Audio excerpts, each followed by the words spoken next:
Kayang magiliw, perlas ng silanganan, alab ng puso, sa dibdib mo'y buhay.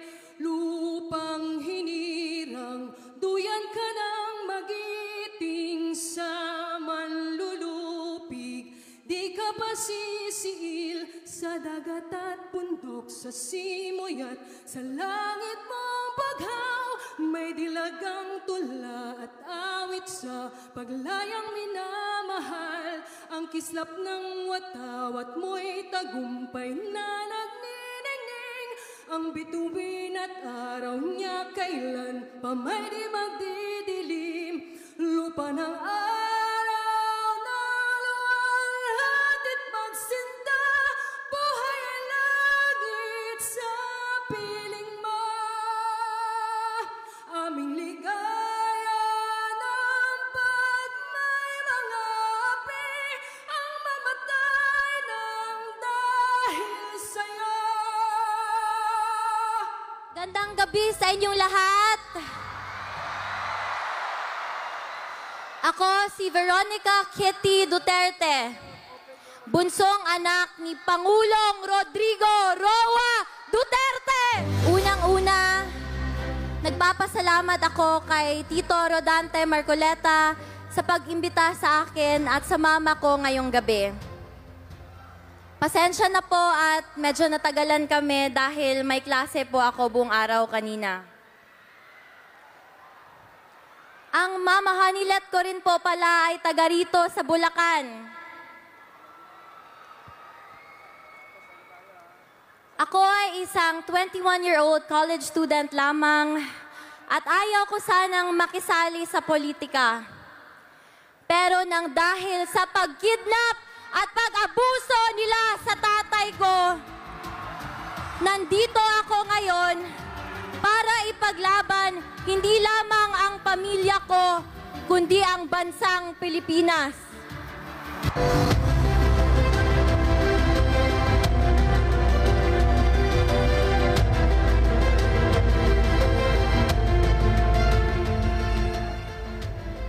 Noong isang gabi, nagsalita ako sa rally sa Quezon City. At sa pagtitipon na yon, naramdaman ko ang walang sawang pagmamahal at pagsuporta kay PRRD, sa amin na pamilya niya, at sa Duterte. Ito ang nagbibigay sa akin ng lakas ng loob para ipagpatuloy ang pangako ko kay Dada Rudy na ikampanya ang kanyang mga kandidato habang siya ay nasa The Hague. Bago ako umalis ng The Hague, may bilin ang Dada Rudy ko sa akin. Sabi niya, no guts, no glory.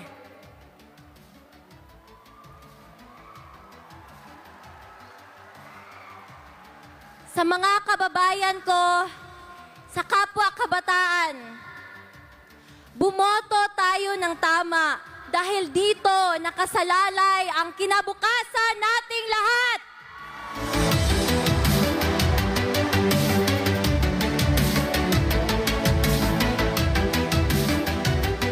Kailangan natin ng abogado na may prinsipyo, paninindigan at integridad sa ating legislative branch sa gobyerno natin.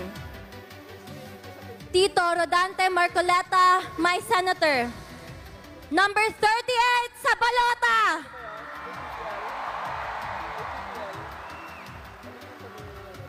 Huwag rin nating kalimutan ang PDP laban senatorial slate o mas kinikilalang Duterte.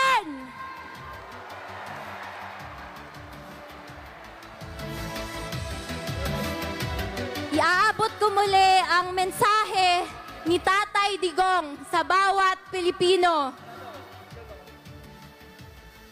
Sabi niya, my love for my country is what brought me here. There was never any personal agenda involved. Mahal niya ang bayan niya. Yun lang po at maraming salamat. God save the Philippines! Pilipinas! Duterte pa rin!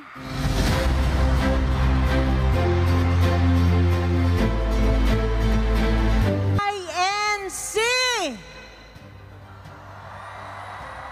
Iglesia ni Cristo. Alam niyo ho ba gaano kamahal ni PRD ang INC? Mahal na mahal niya ang INC. Kaya pag gusto niya ng tao na mapagkakatiwalaan, nagpapahanap siya ng INC.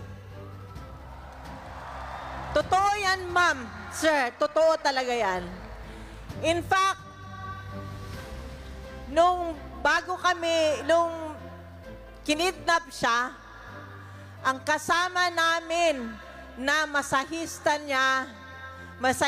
namin na nakatira sa aming bahay ay miyembro ng INC. Sinama namin sa Hong Kong, nandun lang siya sa tabi, ma'am. Ngayon, pagka sa Davao, pag nakadapa ako, nakikita, nagpapamasahe, siya ang nakaka-witness ng hagulgol ko sa gabi. So, ganon kamahal ni dating Pangulong Duterte ang INC.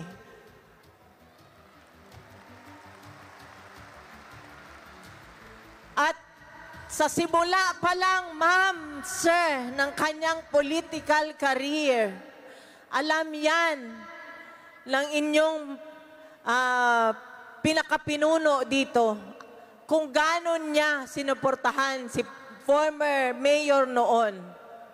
Kaya, nung naimbitahan kami nila, Congressman, na magiging Senator Rodante Marcoleta na, malaking pasasalamat po ang pagkakataon na inyong binigay sa amin.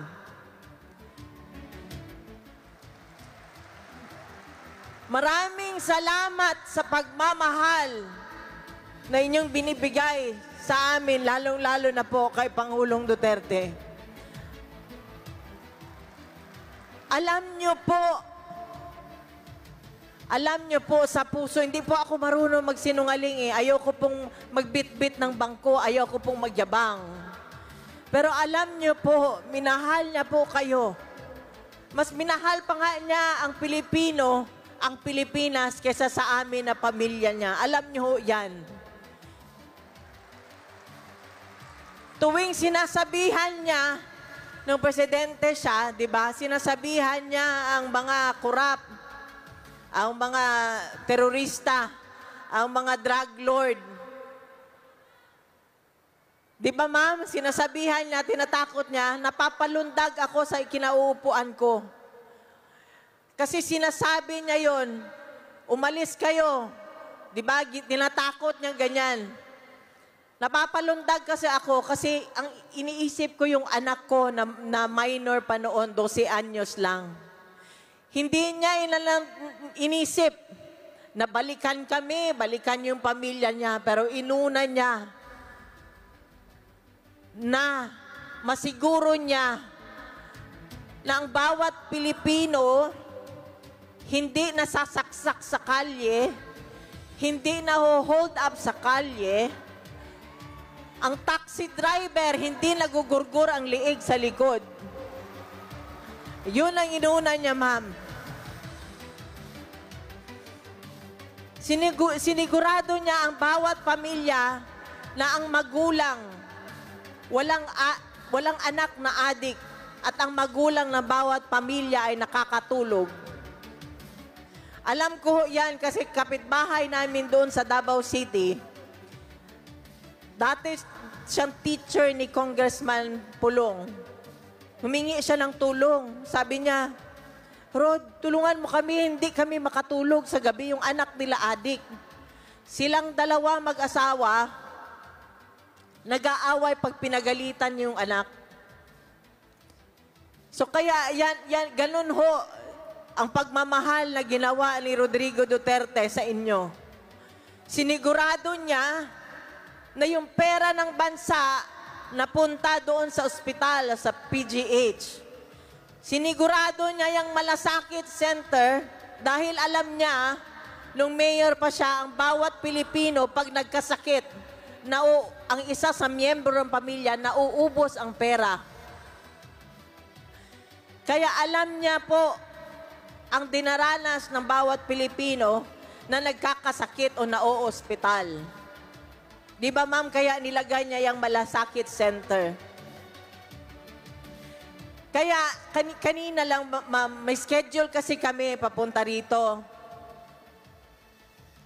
ng tawag ng papa, ng tatay ng anak ko. Nakita ko kung gaano nag-mature si Veronica overnight. Alam niyo ma'am, sir, baby pa yan eh. Ang security blanket niya yung tatay niya. Pero kinidnap nila. Nag-aaral siya dito sa Manila, tinatawagan niya ako, Ma, wala namang trabaho si Dada. Papuntahin mo na siya dito sa Manila para magbantay sa kanya. Gusto niya yun na nandun sa kanya. Yung tatay naman, ayaw naman niya pumunta ng Manila, ayaw na niya sumakay ng eroplano, ma'am, maniwala kayo. Ayaw niya nang magbiyahe. Simple na buhay na lang yan gusto niya. 80 anyos. Kaya minsan ako, hindi ko maiwasan na ako ang umiiyak parati kasi sa bahay ako umiikot eh. Naano ko na yung kwarto, alam ko, wala siya doon. Napilitan ang anak ko na mag-mature overnight. So pagka gusto ng anak ko tumabi sa papa niya, ang tatay niya, sa akin naman ang lapit. Sabihan mo nga yung anak mo na doon matulog sa kwarto niya. Kasi ano sila eh, magkaiba sila ng style. Pag si Kitty pumunta sa kwarto ng papa niya, yung kulambo ng papa niya, tinatanggal niya. Tapos yung aircon ng papa niya na 28 ang thermostat, ginagawa niya 16. So kaya, ang papa niya, pag nanonood ng TV sa kwarto niya, pagpasok ng anak niya, sabihan siya, Dada, matulog na tayo. Wala na siya magawa, patayin na lang niya yung TV, doon na lang siya sa sala nanonood ng TV. So kaya, doble ang sakit ng aking dibdib. Kasi sa tatay at sa anak. Nung isang araw po, ma'am, na tumawag ang tatay niya, na una tumawag sa akin, si former President Duterte, sabi niya sa akin, sabi niya, kwento kami ng kwento, ganyan. Sabi ko, wag mong kalimutan ha, tawagan mo si Veronica pagkatapos ng tawag natin. Sabi niya, wag na lang kasi emotional ako pag si Veronica ang kausap ko, pag si Kitty ang kausap ko. So, sabi ko, hindi, ano lang yung pag-uusapan nyo, yung ikikwento niya, yung about kay Mira, yung party nila, yung birthday party nila. Yun lang yun. Sabihin mo na lang, ipaintindi mo na lang na ganon, na hindi ko kaya pag siya ang kausap ko, emotional ako. Ilang beses ko, iniiba ko na naman ng topic. Tapos balik ulit ako sa ganun. Tawagan mo. Hindi. Nung hindi ko na pagkatapos ng conversation namin, tinawagan ko kagad ang anak ko. Hagulgol na ako. Sabi ko, Nak, sorry talaga. Kasi sabi ng papa mo, hindi daw niya kaya kung ikaw ang kausap niya, emotional daw siya. Sabi niya, intindihin na lang daw natin na siya ang nasa loob. Humagulgol talaga ako ng pinakamalakas na gulgol na nagawa ko. Kasi ako lang mag-isa sa kwarto. Sorry ako ng sorry sa anak ko. Pero noon habang nag-uusap kami, sabi niya, "Ma, sandali lang ma, may tawag." Buti na lang, tinawagan niya. Ang tatay niya. Tinawagan siya ng tatay niya. So nag-usap sila. Kanina din schedule namin na wala sa sasakyan kami. Tumawag una kay Kitty, sunod sa akin. Nag-usap sila.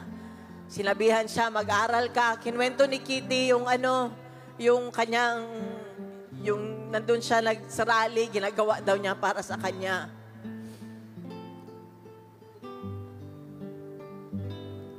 Alam din niya kung gaano katino ang mga INC members. Alam ni former President yan. Kaya nakita niyo yan kay Senator Dante Marcoleta. Yan ang mga tao, nakita niyo naman ang ginawa sa kanya. Magsalita ka lang sa Kongreso. Anong gagawin sa iyo? Vlogger ka, magsalita ka, anong gagawin sa iyo? Diba? Ito ang ginawa sa wala na tayong human rights. Wala ka ng karapatan magsalita. Kayo mga kabataan, kaedad ni Veronica, ni Kitty, huwag niyong hayaang maging ganyan ang buhay ninyo. Sana iluklok natin sa posisyon yung mga taong may paninindigan, yung mga taong kayang humindi sa pera. Kasi pag yung tao na umuoo, mas mahal ang pera, hindi nila tayo kayang ipaglaban, ma'am. Yan talaga ang masasabi ko na katangian ni former President Duterte. Sunugin niyo man ako dito.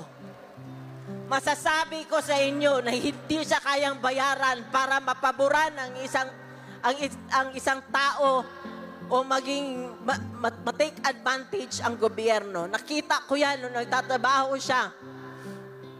Madaling araw na ganito ka yung mga folders na pipirmahan at babasahin niya. Pagkailangan niya i-veto, may kontratang dehado ang gobyerno, binibito niya yan. Pag may gustong parang ipalusot, dati yan, pinalusot yan eh. Nagutom kasi ang Kongreso nung panahon niya eh. Pero nakita niyo naman sa build. Sabi ko nga sa kanya, kung binisita ko siya doon, sabi niya kanina sa anak niya, "This is the price I have to pay for loving the country and the Filipinos." Kailangan niya makulong.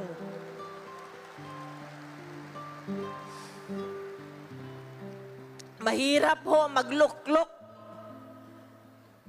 ng tao na kilala ka lang tuwing eleksyon.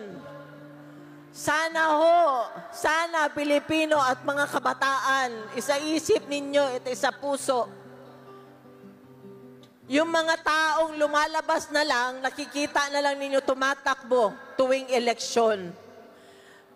Yung binabati ka lang, mas gusto ko pang kausapin kayo, mas gusto ko pang kausapin yung mga nasa kanto, mga sidewalk vendors, kesa dun sa mga taong plastic Tupperware.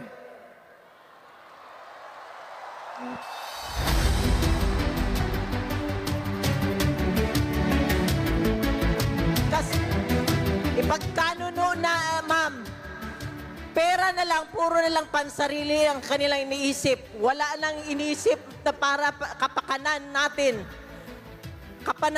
Kapakanan ng Pilipino, bawat Pilipino na baliwala ngayon.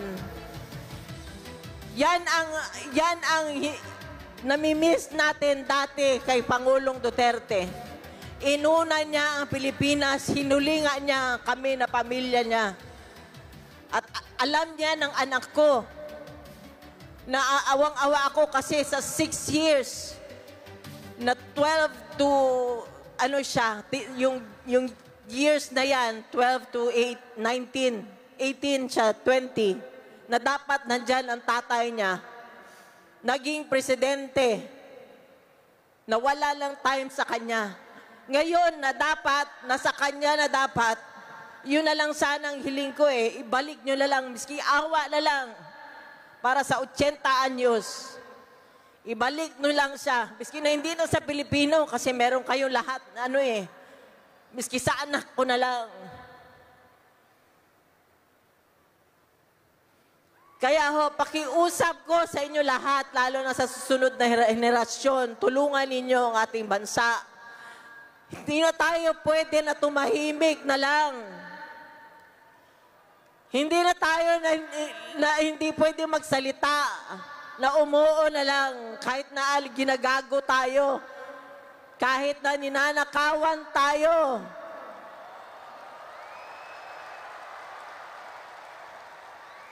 Ang para sa Pilipinas, ang pera ng Pilipinas ay para sa Pilipino at para sa Pilipinas. Hindi dapat yun napupunta sa kanilang bulsa.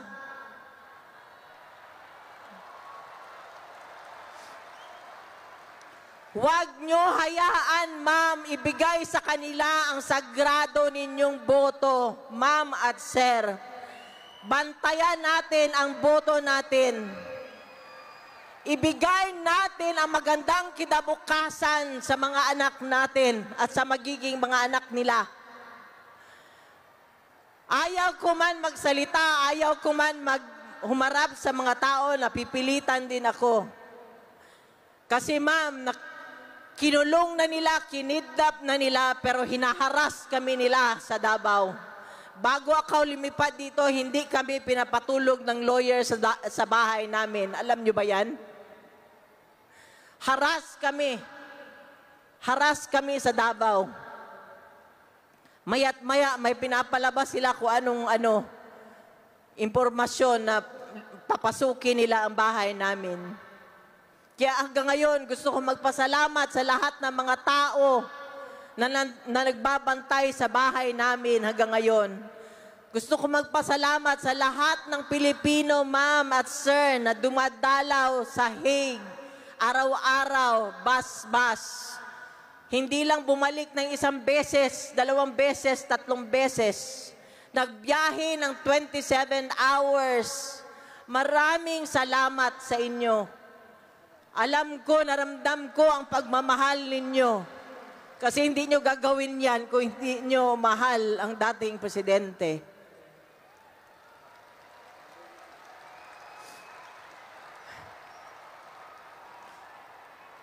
Ma'am, sir, ngayong eleksyon, alam ko hindi ko na kailangan ikampanya si Congressman Dante Marcoleta dahil alam ko nasa puso na ninyo siya. Pero ma'am, sir, ito talaga binilin sa akin ni former President nung kami nabisita ko siya. Huwag nyo daw kalimutan ang Duterte na kandidato niya.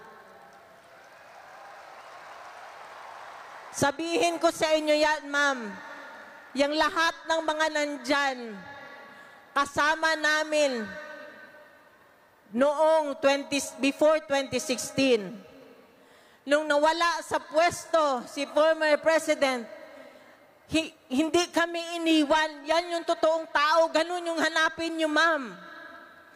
Huwag yung maganda lang ang pansin sa inyo at ang pakisama sa inyo tuwing eleksyon. Huwag yung tuwing titingnan kayo. Pagka hindi eleksyon, head to foot lang kayo. Ito sila, lahat ng yan, sila Hinlo, sila, sino ba yung singer? Dati yan ma'am, dati pa, 2016, kasama na namin yan sila. Hindi kami iniwan. Basta yung Duterte, ma'am, hindi ko memorize. Pati si Congressman Dante Marcoleta. Hindi ko sila memorize. Wala akong listahan. Binabasa ko lang yan. So, gusto ko magpasalamat. Miski sa panaginip ko, ma'am. Gusto ko, kung pwede lang, magpasalamat ako, magpasalamat, at magpasalamat sa lahat ng inyong suporta. At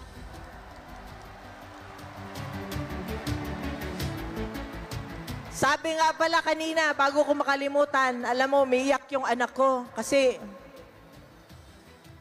kung pwede lang sana, hindi siya mapasok sa politika. Narinig ko, sinabi ng papa niya, mag-aral ka.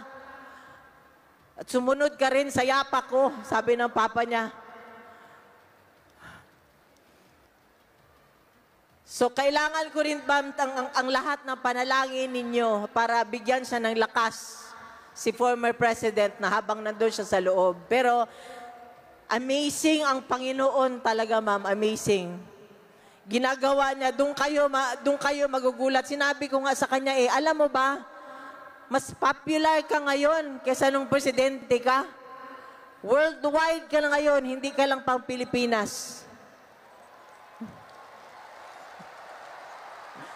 Maraming salamat talaga sa inyo. Alam naman ninyo yan, halos buong Pilipinas ay nagkakaroon ng pagtitipon-tipon para lang ipanawagan. Anong panawagan natin, ma'am? Bring him home. Bring him home. Bring him home. Bring him home. Yan ang panawagan ng mga tao sa buong mundo, hindi lang sa Pilipinas. Muli, gusto ko magpasalamat sa inyong lahat. Kay Ma'am Edna Marcoleta, ma'am, maraming salamat. Kay Congressman Dante. And of course, sa Iglesia ni Cristo. Kung pwede ko lang kayo yakapin lahat. Pwede ko kayong lakapin lahat. Kasi alam ko, since Mayor siya, sinusuportahan niyo siya. Maraming salamat. Magandang gabi ho sa inyong lahat. Mga minamahal kong mga kababayan,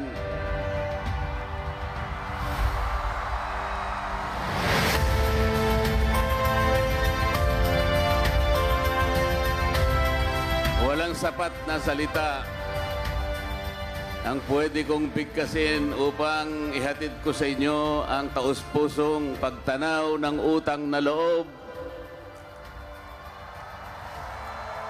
sa inyong pagpapaunlak upang dumalo sa pagtitipong ito.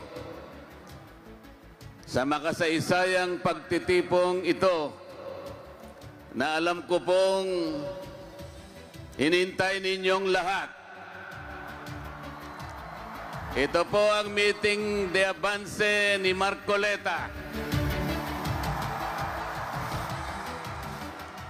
Mga kababayan, ang ating pumbansa ay tumatahak ngayon sa isang sangangdaan pampolitika.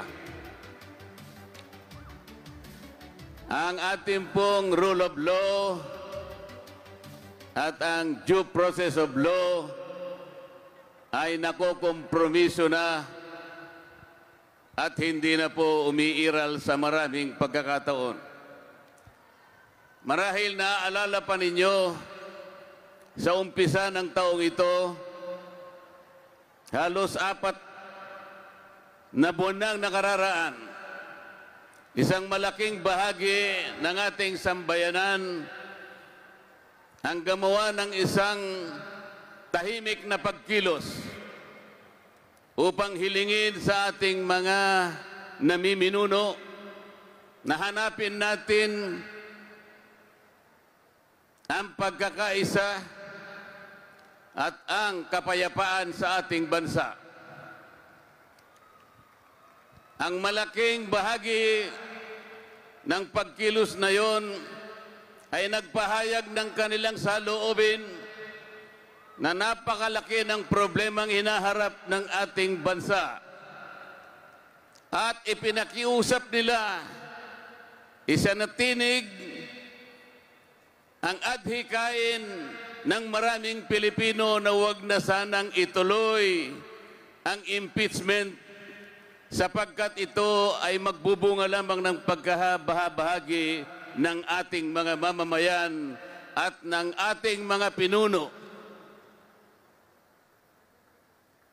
Nakakalungkot po sapagkat halos 1 buwan lang pagkatapos nung paghiling na yon. Pagkatapos ng pagkilos na yon, ang House of Representatives mismo ang namuno upang i-impeach ang Vice President. Sa makatwid, mga kababayan, hindi po nila pinakinggan, hindi po nila binigyan ng pansin o paggalang ang maramihang pagkilos na yon, ang humihiling ng kapayapaan at pagkakaisa. Kaya po ang nagiging bunga ngayon, mga kababayan, lalo pong lumubha ang pagkakabahabahagi ng ating mga mamamayan. Hindi lamang po yun, lalong lumubha ang pangkabuhayan ng ating bansa. Sa marami pong lugar na aking pinuntahan, halos lahat po ay nagsasabi na napakahirap ng kanilang kalagayan. Totoo po yun sapagkat sa ngayon, ang presyo ng pangunahing bilihin, lalong-lalo na po ang pagkain, ay hindi na halos maabot ng kinikita ng pangkaraniwang manggagawa. Ang totoo po, sa survey na lumabas noong nakaraang buwan, ang nagsasabi na 27% ng ating mga mamamayan ngayon ang nakakaranas ng gutom. Kung tawagin po nila ay involuntary hunger. Ibig sabihin po niyan, kahit gusto nilang kumain, wala silang makain. 27%. Masyadong mataas po ang bilang na yon. Ang ibig sabihin noon, halos 38 million Pilipinos ang nakakaramdam ng gutom. Ito po dapat ang bigyang diin. Ito po dapat ang unahin ng ating pamahalaan. Ngunit ang nangyari po, dahil nga sa pagkakawatak-watak natin, napakahirap ngayon ng kalagayan ng ating bansa.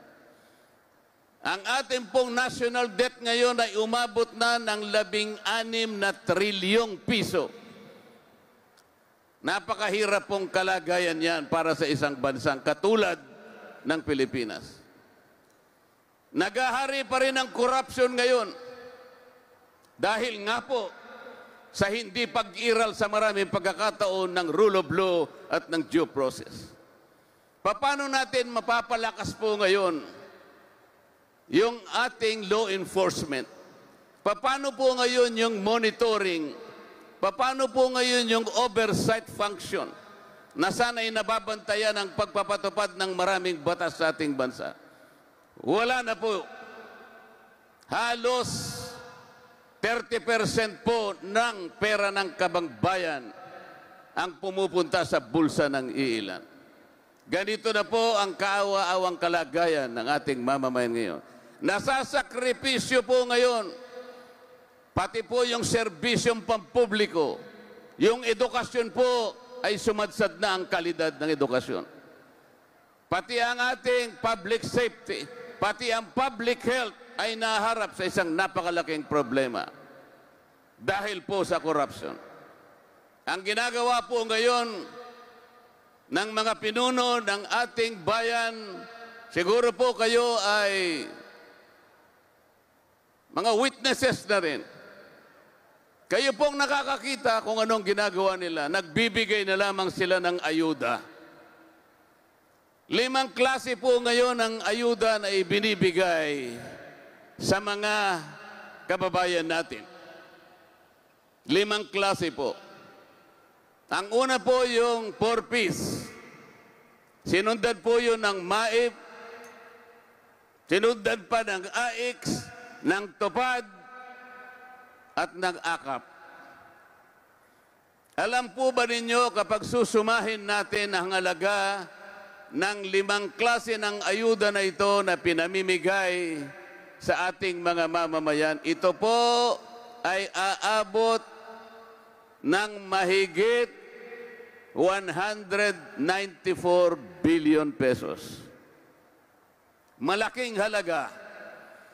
Sa halagang ito, ang dapat pong mabiyayaan, dapat matulungan ay hindi bababa sa 27 milyon na Pilipinong may hirap. Yun po dapat ang maserbisyuhan. Yung bilang na yon ang dapat maabutan ng ayuda. 27 milyon na mahirap na Pilipino. Ilan po kaya sa mga kababayan natin ngayon na nakakatipon ang magsasabing kayo man ay nabigyan ng ayuda? Kayo po ba lahat ay nabigyan ng ayuda? Sa dami po ba ninyong yan ay wala man lang isang nabigyan ng ayuda? Maaring tama po kayo sapagkat sa pagtaya ko, sa sarili kong pagtaya, wala pang 10% ng 27 million Pilipinos ang nabibigyan ng ayuda. Sapagkat sa aking palagay at sa aking pag-oobserba, pinipili lamang nila ang binibigyan ng ayuda. Yung kakilala nila, yung barkada nila, yung kasama nila sa partido nila, yun ang nabibigyan. Sa mga tweet, hindi po mabisang paraan. Hindi po yung ayuda na yan ang sagot para ibangon ang mahirap na kalagayan ng ating mamamayan. Ang ayuda po sa kanyang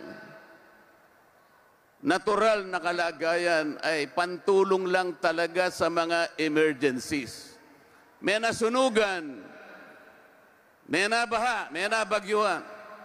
Kailangan mong tulungan, pero hindi po sa paraan na ito yung ginagamit nila para sa ganon ay masilaw nila kayo na akala mo'y nagseservisyo sila sa inyo.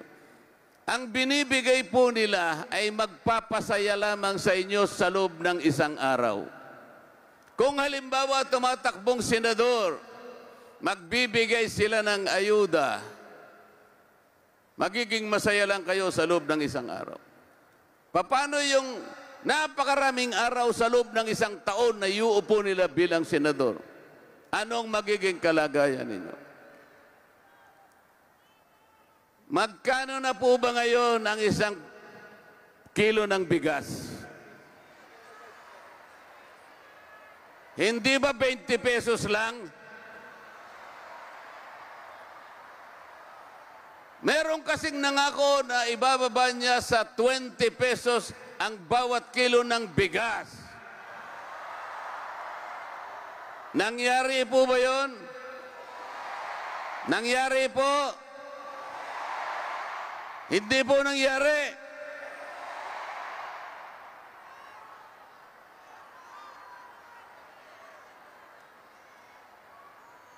Magkano po ba ang presyo ng kuryente? Mura o mahal? Ang presyo ng gamot, mura o mahal? Ang pagpapa-hospital, mura o mahal?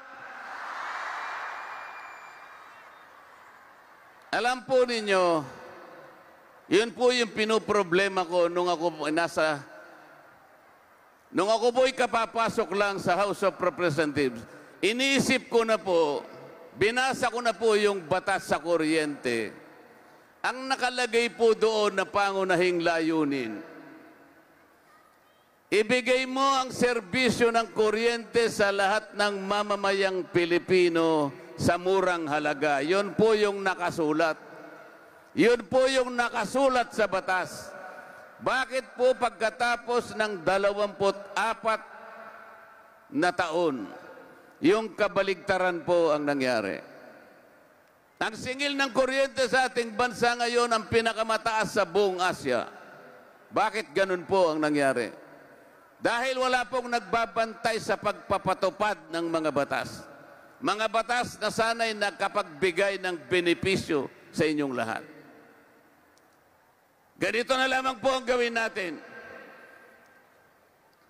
Alam ko po na ako ay mananalo bilang isang senador.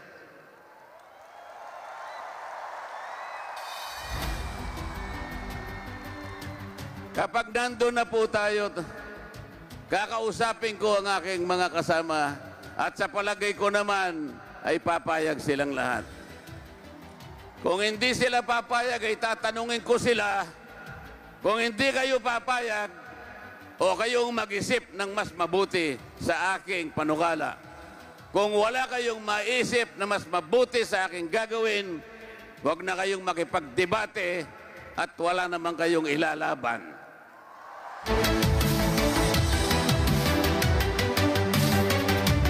Ganito po ang gagawin natin. Dahil hindi naman lahat ay nabibigyan ng ayuda, ang karamihan noon ay kinukurap lamang nila. Ang gagawin po natin, lahat po ng pamilya na kumukonsumo ng 2,000 na kuryente pababa, ililibre na po natin yon.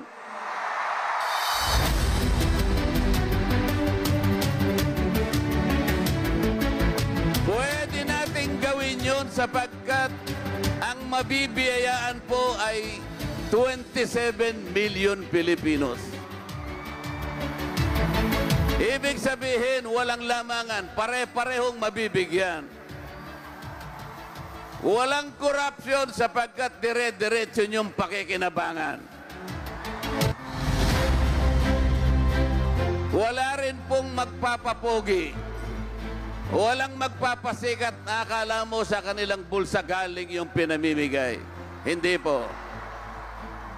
Kung sakasakali pong merong maglakas ng loob magbigay sa inyo, kunin po ninyo, ngunit huwag kayong magpapasalamat sa kanila. Sapagkat pera po ninyo yon. Pera po ninyo yon. Tingnan po ninyo ang nangyari sa ating bansa. Inimpeach nila yung Vice President at naghihintay lamang po na matapos ang halalan kapag nakakuha sila ng bilang, sapagkat 16 lang ang kakailanganin nilang bilang ng mga senador para tanggalin ang Vice President. Gusto nyo bang matanggal ang Vice President?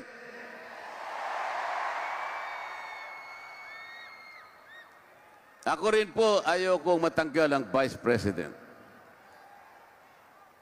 Bisita po natin ngayong gabi si Ms. Hanilet Abansenia. Bisita rin po natin ngayong gabi si Ms. Veronica Kitty Duterte.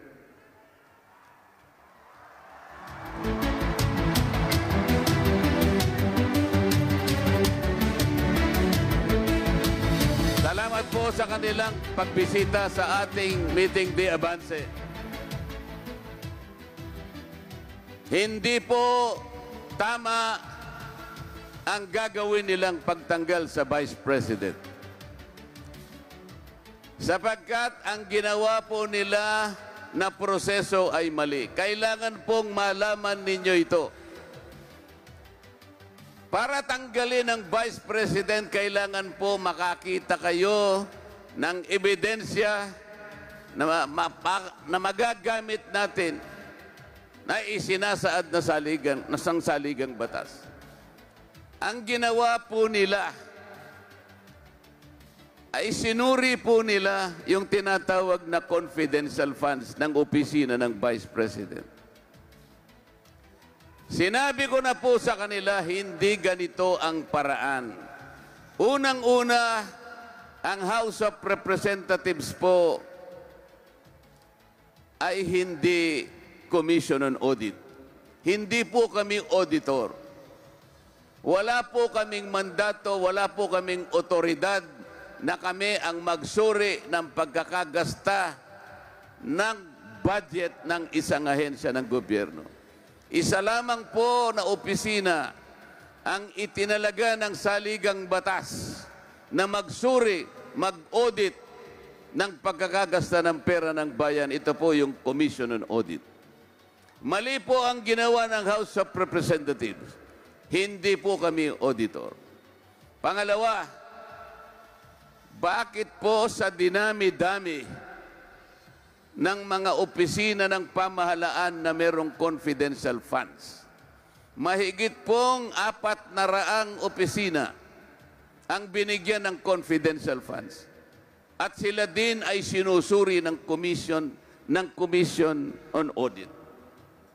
Bakit isa lamang po na opisina ang kanilang tinarget? Ito po ang opisina ng Vice President. Dahil po sa pamumulitika. Tingnan po ninyo yung proseso namin sa House of Representatives. Ang impeachment po ay dinadala sa Committee on Justice. Doon po sinusuri, doon po pinagdidibatihan ang ebidensyang ihaharap kung ang subject po ng complaint ay may impeach o hindi. Ang ginawa po nila ay isang komite, Committee on Good Government, na ang tungkulin ay inquiry in aid of legislation. Hindi po pwedeng pagsamahin yung dalawang yon. Doon pa lamang nakikita na po ninyo ang napakalaking pagkakamali. Ang proseso ay hindi na po nasusunod. Pagkatapos noon, nakita ninyo, bigla nilang hinuli ang dating Pangulo ng Pilipinas. Dinukot nila at ngayon ay inilipad. Nandun na po siya sa kabilang panig ng daigdig. Ano po ba ang kasalanan ng dating Pangulo? Wala po. Nakita niya lamang ang panganib ng droga. Nakita niya na ang droga, kapag ito ay hindi nasupil sa tamang panahon, tiyak na sisirain ang maraming pamilyang Pilipino. Kapag hindi nasupil ang problema ng droga, tiyak, wawasakin ang lipunan ng ating bansa. Gumawa siya ng paraan para labanan ang panganib na ito. At ito po ay hindi naman kinwestiyon nung siya'y presidente pa ng ating bansa. Walang nagdemanda sa kanya. Walang umusig sa kanya. Bakit pagkatapos po nito ay uusigin siya ng isang hukuman na hindi kinikilala ng ating bansa? Bakit po hahatulan ninyo, sabi ko sa kanila, bakit huhusgahan ninyo ang programa ni Pangulong Duterte sa dami ng bilang ng namatay? Maaring maraming mamamatay sapagkat ang kalaban po niya ay mga kriminal. Ang kalaban niya ay mga nakahandang wawasak sa isang bansa. Ang mga kalaban ay mga gumagamit at gumagawa ng droga. Lalaban at lalaban po yung mga yan. Merong mamamatay. Doon mo ba uhusgahan ang isang programa na ang kanyang layunin ay maisalba, maproteksyonan ng mamamayan? Hindi ba dapat ito ay husgahan sa dami ng mamamayan na nakinabang, sa dami ng pamilya na nagkaroon ng katahimikan ng kanilang loob sapagkat nakikita nila yung kanilang mga anak pwedeng maglakad sa mga daan, sa mga eskinita ng walang inaalala sapagkat wala na yung mga kriminal na talaga namang naghahanap lamang ng kanilang masisila. Ngayon po ang Pangulo ay nandun na sa kabilang panig ng daigdig. Kahit na wala ng jurisdiction ng ating bansa, siya ay hahatulan. Tama po ba yun? Payag ba kayo na siya'y usigin at siya'y hatulan ng isang hukuman na hindi kinikilala ng ating bansa?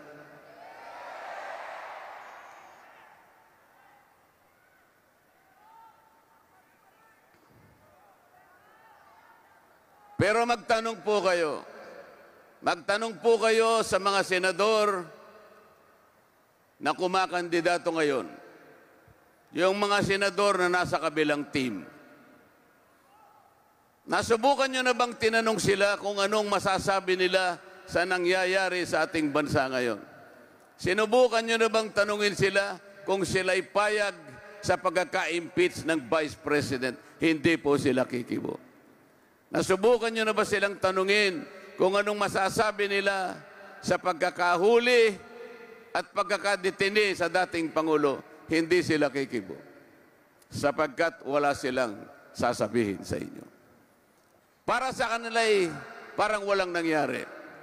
Para sa kanila ay hindi nila iniisip at hindi mahalaga kung anong mangyayari sa direksyon ng ating bansa. Hindi po nila kailanman sasagutin ang mga tanong ninyo. Bakit po? Wala po silang pakialam. Ang importante lang sa kanila ay mailuklok nila yung sarili nila. Hindi ba nila dapat sagutin yun? Bakit hindi nila pakialaman kung tama o mali ang nangyayari sa ating bansa? Gusto lamang ba nila na magpaboto sa inyo para sa ganun ay uupo na naman sila ng 6 na taon? Ilang beses na ba silang nakabalik? 2, 3 beses, 4 na beses na silang bumalik sa Senado. Bakit ganito pa rin ang kalagayan ng ating bansa? Kailangan po gamitin natin ang ating kapangyarihan. Sa marami pong lugar na pinupuntahan ko, malimit kong sabihin sa kanila, nasa inyong mga kamay ang kapangyarihang pumili ng susunod na mga senador na magsisilbi sa inyo. Kasi po yung kapangyarihan ay bibigay ninyo sa kanila. Ay meron silang kakayahan para baguhin ang inyong kalagayan. Kung gusto nilang gawin at kung kaya nilang gawin, yun po ang problema. Kailangan po ninyong pakaisipin. Halimbawa po, ang kalagayan po ng ating mga local governments ngayon, units, katulad po ng mga barangay. Alam ko po, sa gabing ito ay meron tayong mga bisitang dumalo na mga barangay kapitan at marami ring mga mayor siguro na nandito. Napansin po ba ninyo kung anong kalagayan ng ating mga barangay ngayon? Kung alam po ninyo, mahigit na 42,000 ang barangay natin ngayon sa kasalukuyan. Ilan po bang porsyento ng 42,000 barangay sa ating Pilipinas, sa ating bansa, ang nakatatayo sa sariling paa ngayon?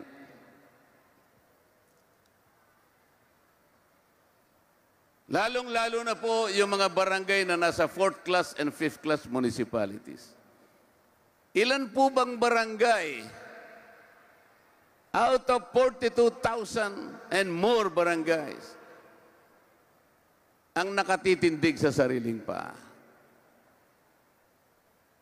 2% lamang po. Ibig sabihin po, 98% ng mga barangay natin gumagapang. Ganyan po ang kalagayan ngayon. Kaya po ako gumawa ng panukalang batas sana. Inisip ko na kailangan ding tulungan ang mga barangay, lalo na po yung maliliit, dahil sa kakulangan ng pondo. 67% po ng mga barangay sa buong Pilipinas, ang budget po ninyo ay 3 milyon pababa. Tama o hindi?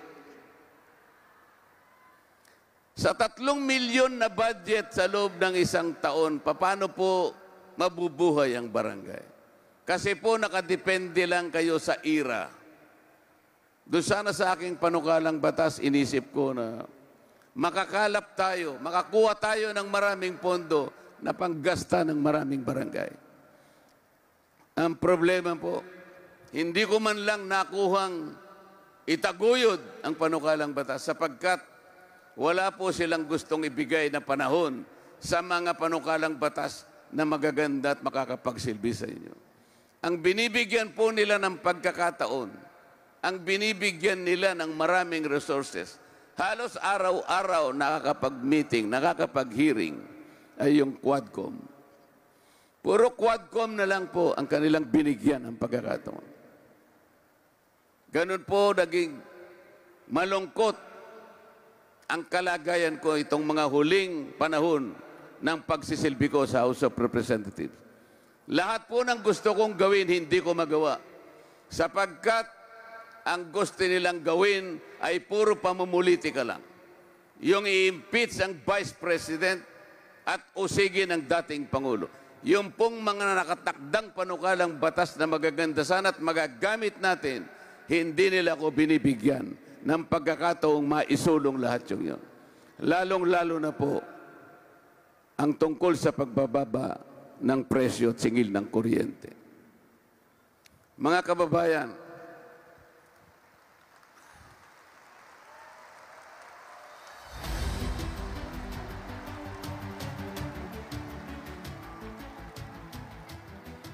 alam ko po sa gabing ito, makakagawa tayo ng isang kasaysayan.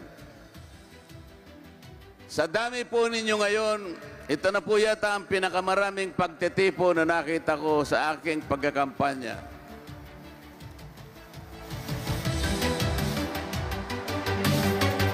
Wala po akong may bibigay na aik sa inyo. Wala po akong akap na dala para sa inyo. Wala pong tupad na may bibigay sa inyo. Makikiusap sana po ako sa inyo na uutangin ko muna sa inyo sapagkat hindi kagaya ng mga ibang kumakandidato, marami po silang ibibigay sa inyong ganyan. Ako po, ang gagawin ko ay mangungutang na lang muna ako sa inyo. Ngunit, babayaran ko po sa inyo ng tapat na paglilingkod.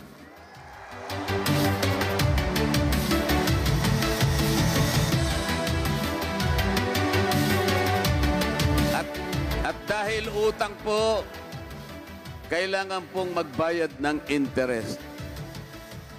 Dadagdagan ko po ng higit na katapatan ang aking paglilingkod. Gusto ko pong gamitin ang sarili ko, mga kababayan, pandagdag sa kalidad ng ating Senado sa ngayon.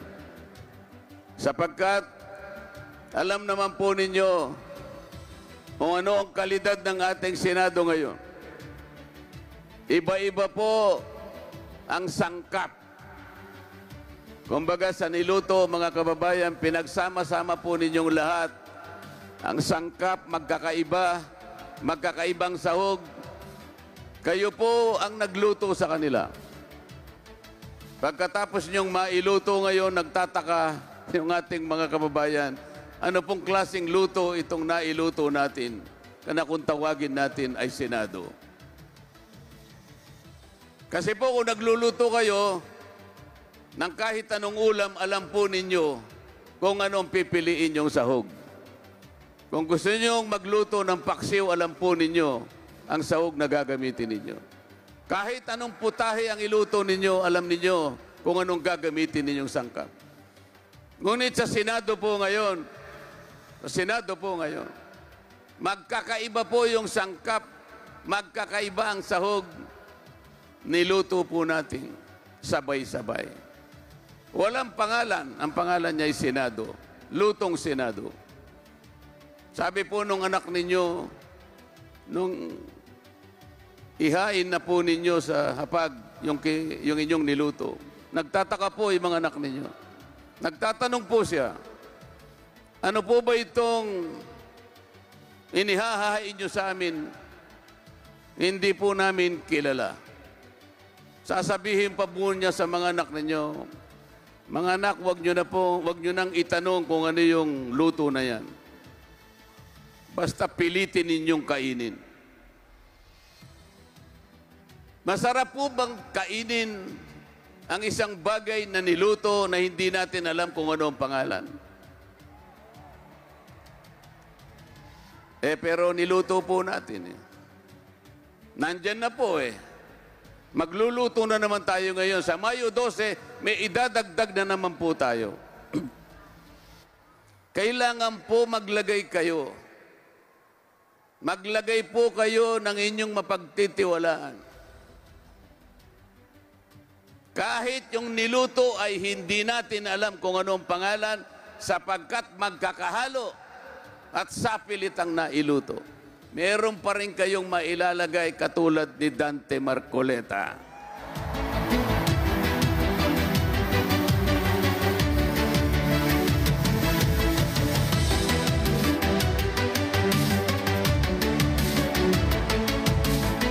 Gamitin po ninyo si Dante Marcoleta bilang magic sarap.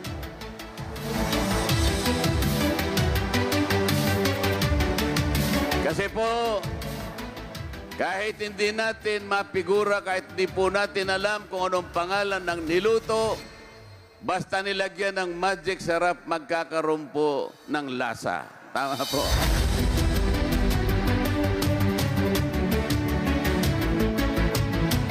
At ako po'y naniniwala mula sa lasa na yan,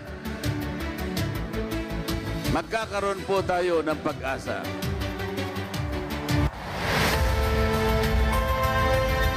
Salamat po sa inyong pagtitiwala. Ako po ay nananalig sa gabing ito. Nakagawa tayo ng isang magandang kasaysayan. Hindi para kay Dante Marcoleta, ngunit para sa ating bansa.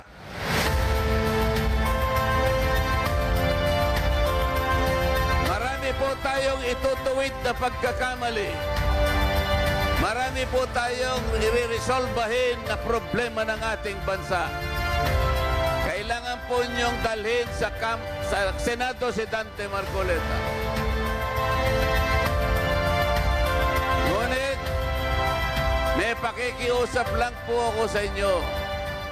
Dahil aalis na po ako sa House of Representatives at ako'y dadako sa Senado, iiwanan ko po yung aking party list sa House of Representatives. Ipakikiusap ko rin po sana sa inyo na bago ko umalis, tandaan ninyo yung Sagip party list. Number 65 sa balota. Kakailanganin ko rin po ang tulong nila sa baba para kung nasa taas na po ako, lalo po akong makapaglilingkod sa sambayanang Pilipino. Dante Marcoleta po, number 38 sa balota. Madali pong tandaan. Kalibre 38. Si Senador Bato, number 22 lang. Kalibre 22. Baltic lang yun. Dante Marcoleta po. Kalibre 38. Maraming salamat po sa inyo lahat.